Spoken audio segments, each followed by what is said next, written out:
Ya, Shalom, selamat pagi Bapak Ibu, Saudara-saudara yang Tuhan Yesus kasihi.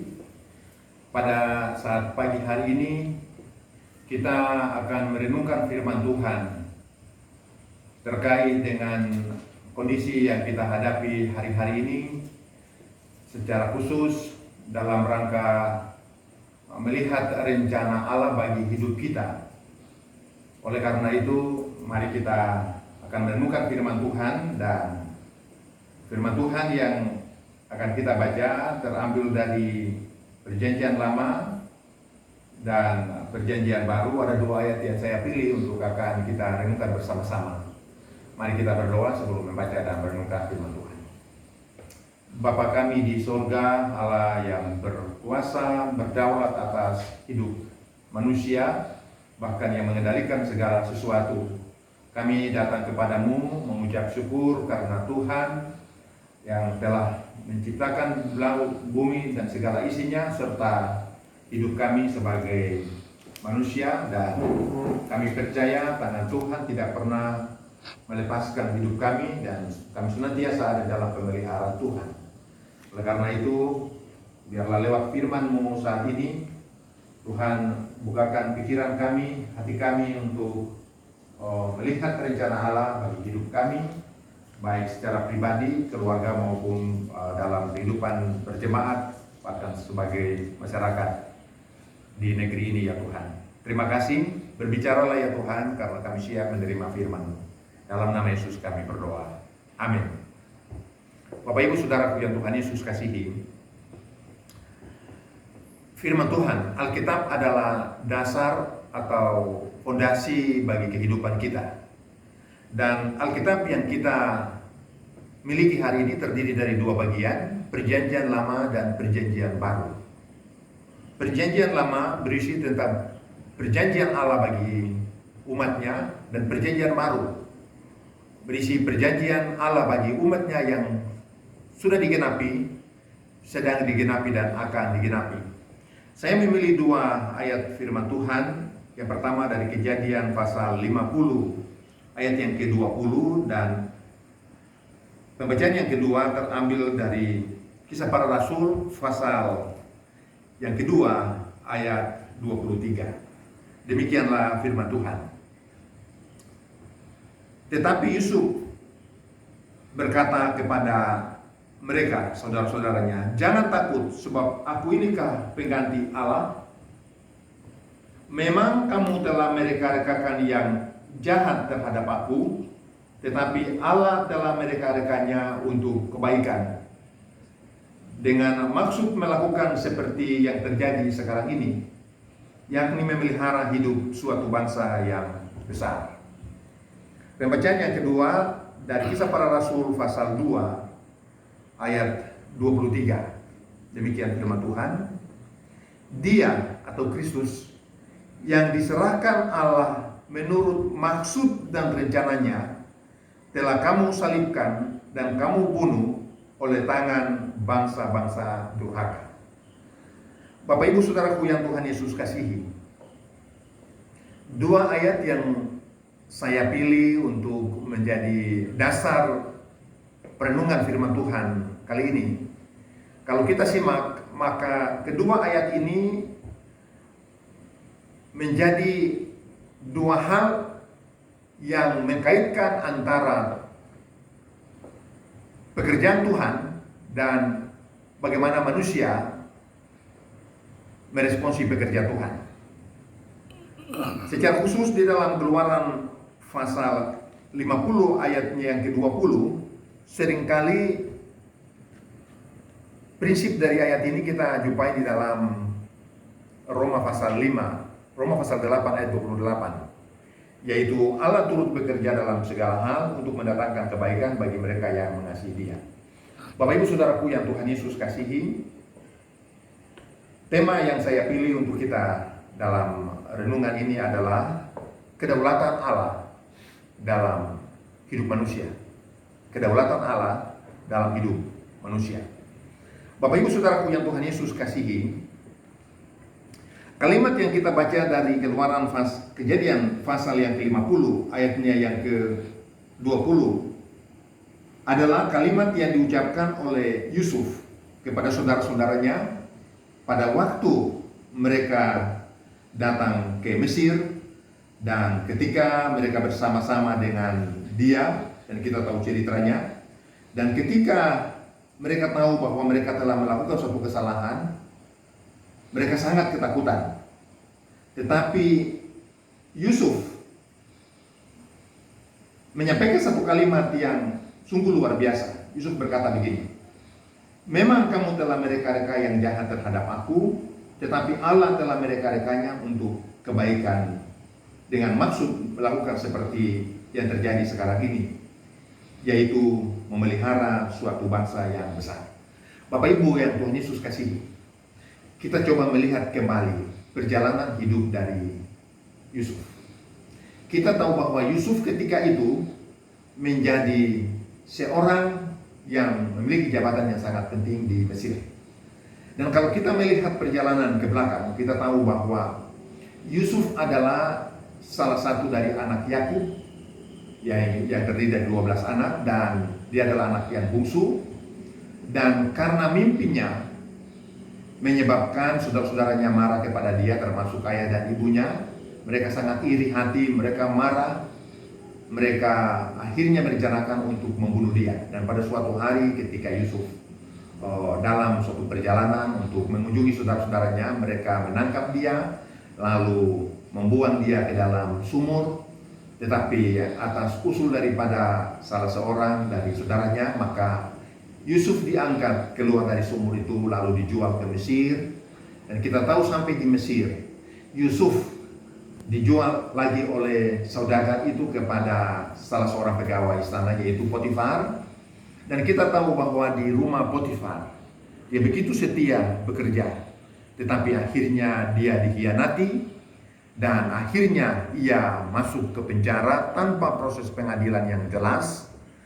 Dan selama dia berada di penjara, kita tahu perjalanannya begitu susah, tetapi Tuhan selalu menyertai dia.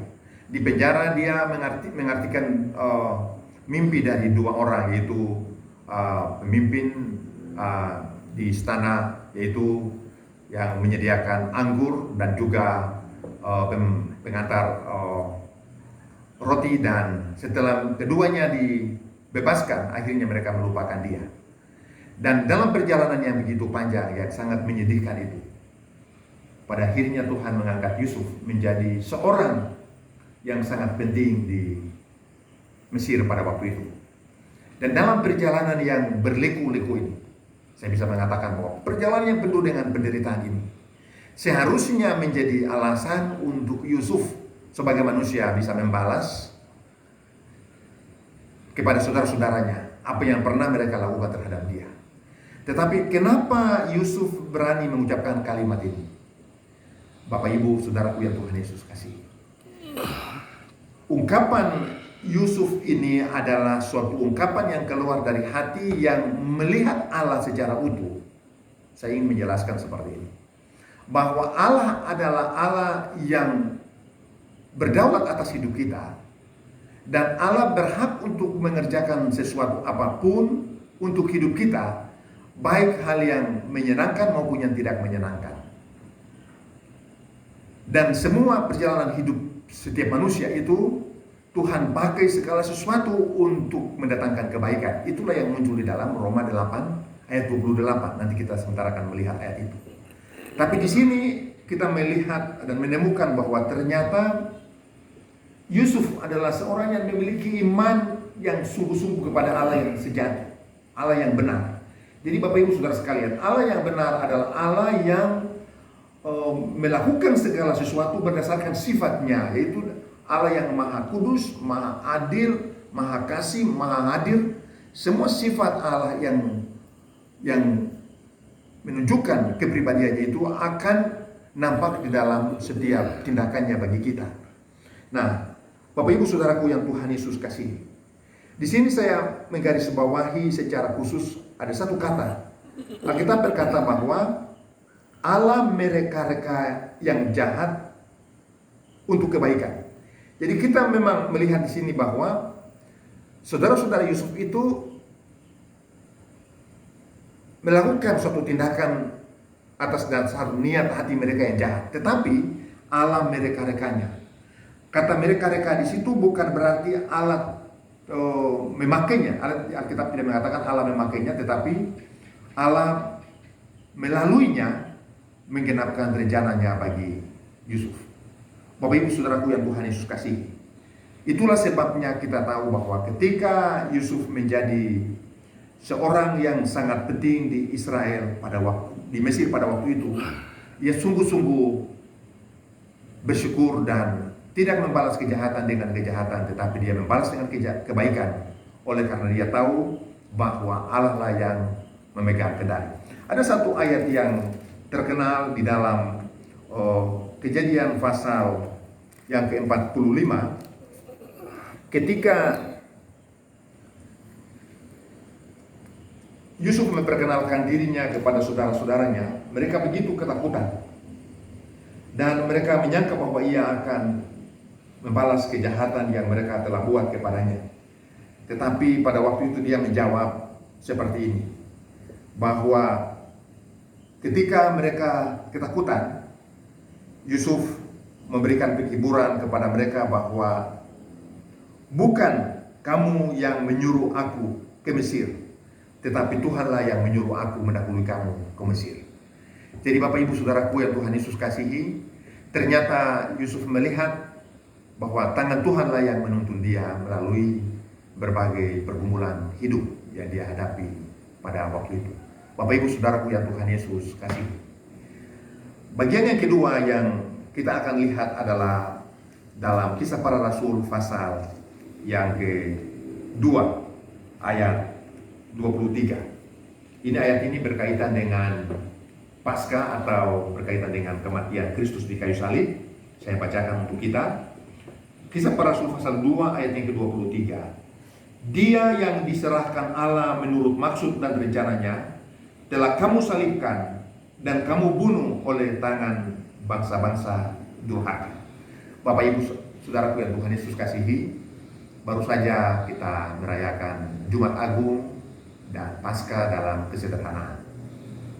Ayat ini berkaitan dengan penyaliban Kristus. Tetapi kalau kita melihat bahwa ternyata penyaliban Kristus itu boleh terjadi karena maksud dan rencana Tuhan.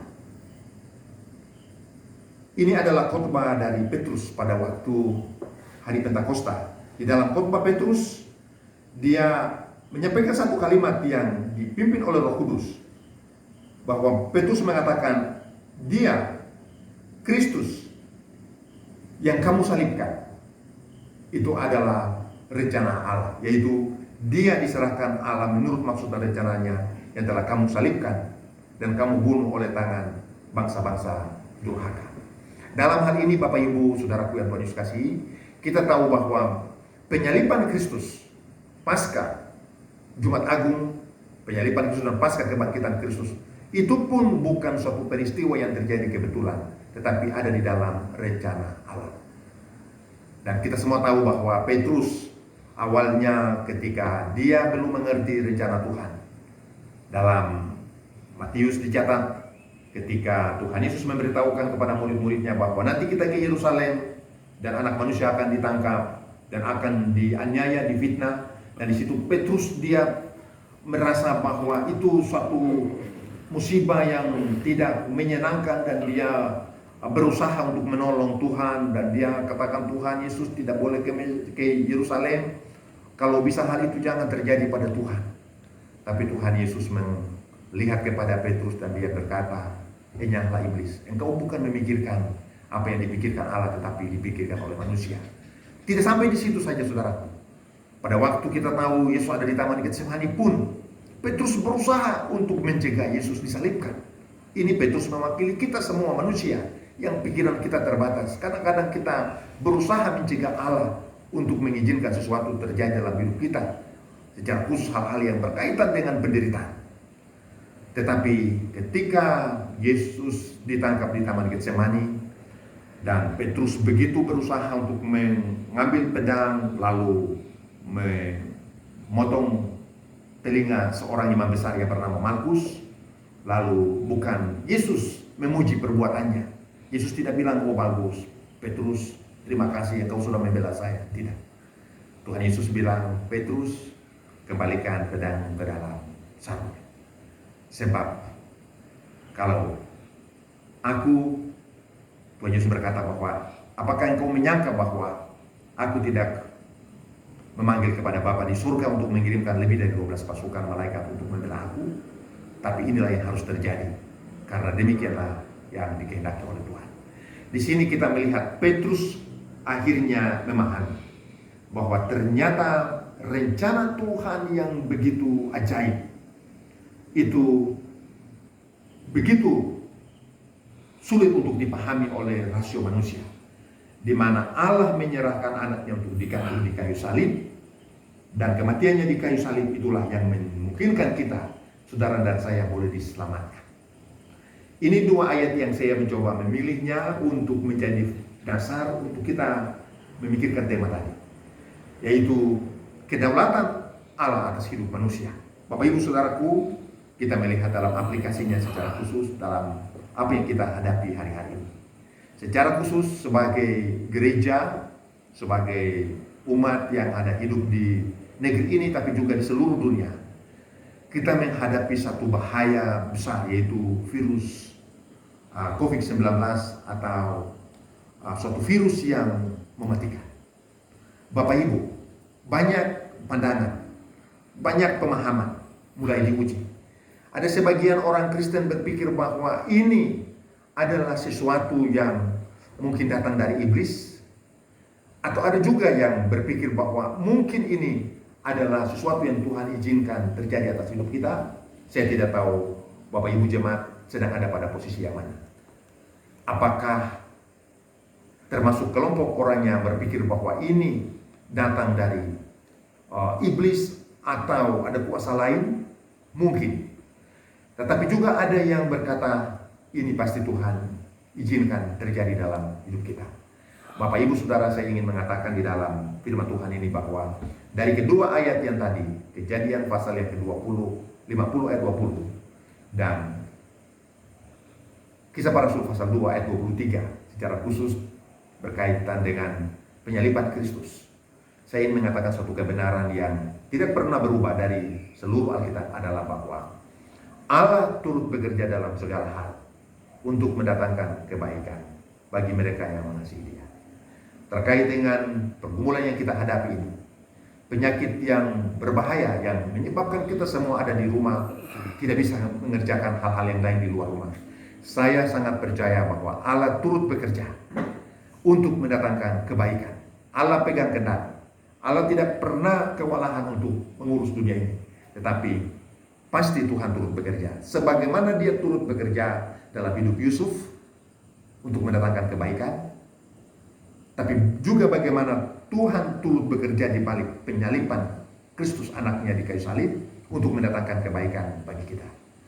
Mari kita sebagai orang percaya, kita mengambil waktu untuk bersyukur dan terus berserah kepada Tuhan. Kita katakan, Tuhan, Engkaulah yang mengatur segala sesuatu. Engkau tahu hidup kami, dan kami percaya Engkau akan mengendalikan segala sesuatu, dan pada akhirnya segala sesuatu yang terjadi akan membawa kemuliaan bagi nama Tuhan. Izinkan saya mengakhiri renungan ini dengan mengutip satu ayat dari Roma pasal yang ke-11 ayatnya yang ke-36. Segala sesuatu adalah dari Dia, oleh Dia, bagi Dialah kemuliaan sampai selama-lamanya. Segala sesuatu adalah dari Dia, oleh Dia, dan kepada Dia, bagi Dialah kemuliaan sampai selama-lamanya. Kiranya hidup kita persembahkan untuk kemuliaan nama Tuhan. Mari kita terus bersyukur. Kita percaya bahwa Tuhan pasti akan memberikan kepada kita jawabannya setelah kita melewati masa-masa yang penuh dengan tantangan pada hari-hari ini. Kiranya Tuhan memberkati kita sekalian. Shalom. Mari kita berdoa. Bapa di surga, kami telah merenungkan firman-Mu yang dapat memberikan kami pemahaman bahwa Tuhanlah yang memegang kendali. Tidak ada satu kuasa apapun yang dapat melampaui kuasa Tuhan. Sebagaimana Tuhan turut bekerja di dalam hidup perjalanan Yusuf di dalam berbagai kesulitan yang dia hadapi, dan pada akhirnya Tuhan menjadikan dia seorang yang memberikan hidupnya bagi banyak orang. Kami bersyukur, juga kami percaya bahwa hari-hari ini Tuhan sedang mengerjakan sesuatu yang kami belum mengerti. Tapi suatu hari nanti kami akan paham bahwa Allah sedang bekerja dalam segala sesuatu untuk mendatangkan kebaikan bagi mereka yang mengasihi. Terpujilah nama-Mu ya Tuhan. Dalam nama Yesus kami berdoa. Haleluya.